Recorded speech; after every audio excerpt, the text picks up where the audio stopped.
Hello दोस्तों, welcome to digital study. आज की इस वीडियो में हम डिस्कस करेंगे मॉडर्न हिस्ट्री के मोस्ट इंपॉर्टेंट एमसीक्यूज। यह पार्ट थर्ड होगा। पार्ट फर्स्ट एंड सेकंड हम पहले ही डिस्कस कर चुके हैं। अगर आपने वह पार्ट नहीं देखे तो उसका लिंक प्रोवाइड कर दिया गया है, आप वहां पे जाके वो पार्ट भी देख सकते हैं। और यह जो थर्ड पार्ट होगा इसमें टोटल 25 क्वेश्चन लिए जाएंगे। ये सभी के सभी क्वेश्चन मोस्ट इंपॉर्टेंट है, इसलिए इस वीडियो को स्टार्टिंग से लेके लास्ट तक जरूर देखिए। आपके लिए यह वीडियो बहुत ही हेल्पफुल रहने वाली है। तो आज की वीडियो शुरू करते हैं। उससे पहले अगर आप चैनल पे नए हैं तो प्लीज़ चैनल को सब्सक्राइब कर लीजिए और बेल आइकन को प्रेस कर दीजिए ताकि टाइम टू टाइम नोटिफिकेशन आप तक पहुंचती रहे। तो आज का जो हमारा फर्स्ट क्वेश्चन है, the Muslim league withdrew its acceptance of cabinet mission plan and decide to resort to direct action day on। जो मुस्लिम लीग थी इसने एक्सेप्ट नहीं किया था कैबिनेट मिशन प्लान को और इन्होंने डायरेक्ट एक्शन डे ऑब्जर्व किया था 16 अगस्त 1946 को। तो इस क्वेश्चन का जो राइट आंसर होगा वो है ऑप्शन ए, 16 अगस्त 1946।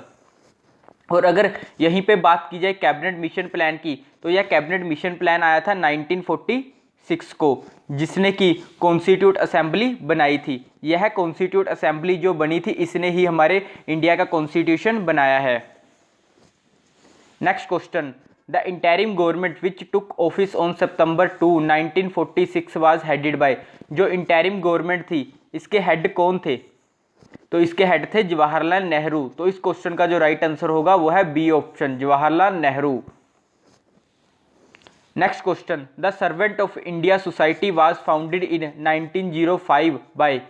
जो सर्वेंट ऑफ इंडिया सोसाइटी थी इसकी स्थापना 1905 में की गई थी। यह किसके द्वारा की गई थी? तो यह की गई थी गोपाल कृष्ण गोखले के द्वारा। तो इस क्वेश्चन का जो राइट आंसर होगा वह है option C, Gopal Krishna Gokhale. Next question, the first Congress and nationalist leader to face repeated imprisonment was. वो कौन से लीडर थे जिन्होंने रिपीटेड इम्प्रिजनमेंट को फेस किया था? तो ये थे बाल गंगाधर तिलक। तो इस क्वेश्चन का जो राइट आंसर होगा वो है option D, Bal Gangadhar Tilak. Next question, first Indian to be elected as the member of British House of Common was. वो फर्स्ट इंडियन कौन थे जो कि इलेक्टेड हुए थे as a member of British House of Common के? तो वो थे दादाभाई नौरोजी। तो इस क्वेश्चन का जो राइट आंसर होगा वो है ऑप्शन ए, दादाभाई नौरोजी। और अगर यहीं पे बात की जाए दादाभाई नौरोजी की तो इन्हें grand old man of India भी कहा जाता है। इन्हें grand old man of India भी कहा जाता है। ये भी मोस्ट इंपोर्टेंट क्वेश्चन है जो आपको ध्यान में रखना है। Next question, who is regarded as the father and founder of the Indian national Congress. किसे फादर एंड फाउंडर माना जाता है इंडियन नेशनल कांग्रेस का? तो ये माना जाता है एओ ह्यूम को। तो इस क्वेश्चन का जो राइट आंसर होगा वो है ऑप्शन सी, एओ ह्यूम। और अगर बात की जाए कि कौन से ईयर में इंडियन नेशनल कांग्रेस की स्थापना की गई थी तो वो की गई थी 1885 में। तो ये भी मोस्ट इंपोर्टेंट क्वेश्चन है जो आपको ध्यान में रखना है। Next question, according to provision of the regulating act the supreme court in the Bengal consisted of the chief justice and. जो रेगुलेटिंग एक्ट था 1773 वाला, इसमें सबसे पहले सुप्रीम कोर्ट को एस्टैब्लिश किया गया था बंगाल में और इसमें एक चीफ जस्टिस होता था और 3 जजेस होते थे। तो इस क्वेश्चन का जो राइट आंसर होगा वो है डी ऑप्शन, 3 जजेस। क्योंकि जो बंगाल में सबसे पहले सुप्रीम कोर्ट बना था उसमें एक चीफ जस्टिस होता था और 3 जजेस होते थे। तो इस क्वेश्चन का जो राइट आंसर होगा वो है option D. Next question, Shuja-ud-Daula was nawab of. तो यह नवाब था अवध का। तो इस क्वेश्चन का जो राइट आंसर होगा वो है C option, Awadh. Next question, the hero of Plassey was. जो प्लेसी की वार हुई थी उसके हीरो किन्हें माना जाता है? उसके हीरो माना जाता है लॉर्ड क्लाइव को। तो इस क्वेश्चन का जो राइट आंसर होगा वो है ऑप्शन सी। और अगर यहीं पे बात की जाए प्लेसी की वार की तो ये वार हुई थी 23 जून 1757 को। 23 जून 1757 को प्लेसी की वार हुई थी। यह वार हुई थी सिराजुद्दौला और लॉर्ड क्लाइव के बीच में। और जो सिराजुद्दौला थे इस बैटल में हार गए थे, इसलिए ही लॉर्ड क्लाइव को इस बैटल का हीरो माना जाता है। Next question, the use of mother tongue in India in the law court was permitted by. Mother language को कोर्ट में यूज करने की परमिशन किसके द्वारा दी गई थी? तो ये दी गई थी लॉर्ड बेंटिक के द्वारा। तो इस क्वेश्चन का जो राइट आंसर होगा वो है D option, Lord Bentinck. Next question, the treaty between the Ranjit Singh and British was sign at. जो ट्रीटी हुई थी between the Maharaja Ranjit Singh and British के बीच में, वो कौन सी ट्रीटी थी? वो ट्रीटी थी अमृतसर की। तो इस क्वेश्चन का जो राइट आंसर होगा वो है बी ऑप्शन, अमृतसर। जो अमृतसर की ट्रीटी थी यह महाराजा रंजीत सिंह और ब्रिटिश के बीच में हुई थी। और अगर इसका ईयर पूछ लिया जाए तो यह हुई थी 1809 में। ये भी मोस्ट इंपॉर्टेंट क्वेश्चन है जो आपको ध्यान में रखना है कि जो ट्रीटी हुई थी अमृतसर की यह महाराजा रंजीत सिंह और ब्रिटिश के बीच में हुई थी, जो कि 1809 में हुई थी। Next question, treaty of Lahore was sign between the Sikhs and the British in the India in the year.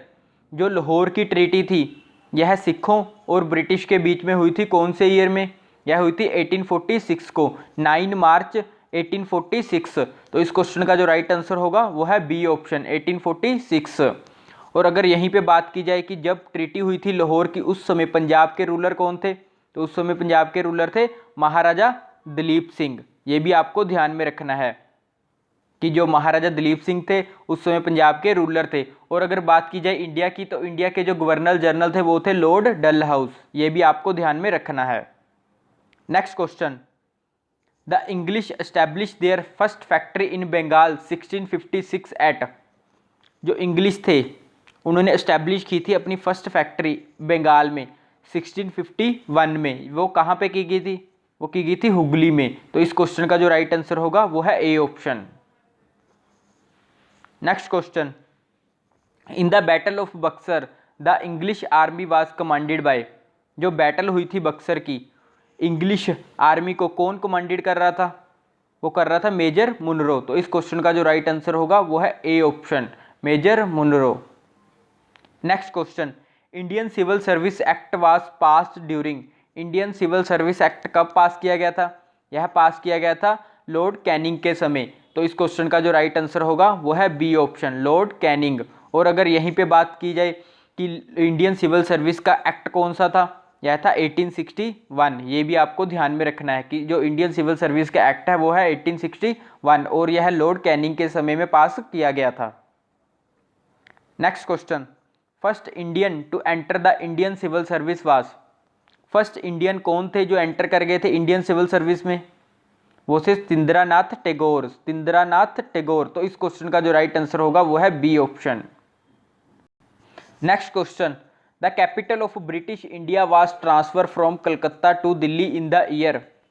जो कैपिटल थी ब्रिटिश इंडिया की वह ट्रांसफर कर दी गई थी कलकत्ता से दिल्ली 1911 में। तो इस क्वेश्चन का जो राइट आंसर होगा वो है ए ऑप्शन, 1911।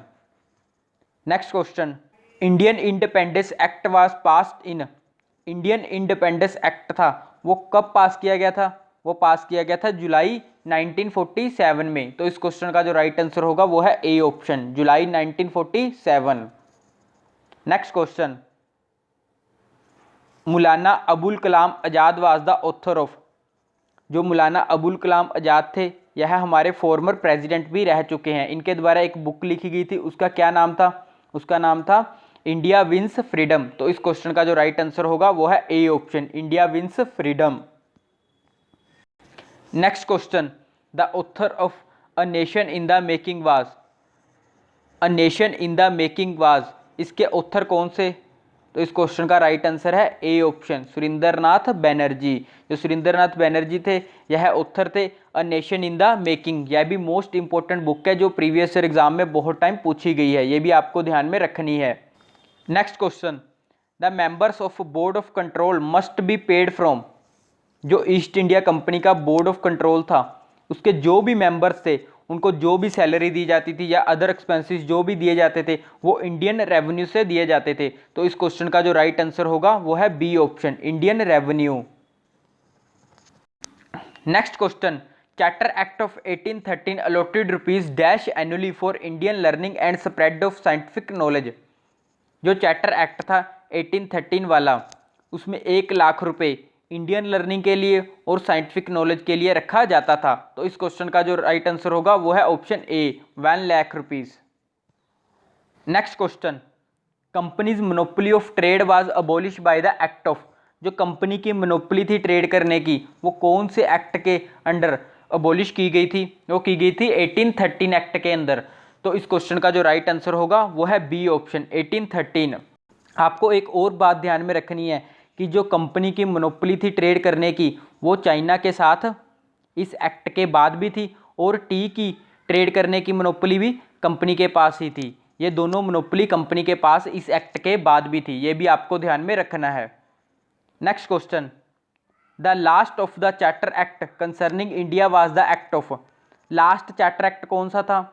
वो था 1853। तो इस क्वेश्चन का राइट आंसर हो जाएगा सी ऑप्शन 1853। और अगर यहीं पे ये पूछ लिया जाता कि फर्स्ट चार्टर एक्ट कौन सा था, वो था 1773। तो इस क्वेश्चन का राइट आंसर हो जाता A option 1773। Next question, by the act of 1858 India was to be governed. जो 1858 वाला एक्ट था उसके बाद इंडिया को डायरेक्टली ब्रिटिश के द्वारा कंट्रोल किया जाने लगा था। तो इस क्वेश्चन का राइट आंसर होगा B option in the name of crown.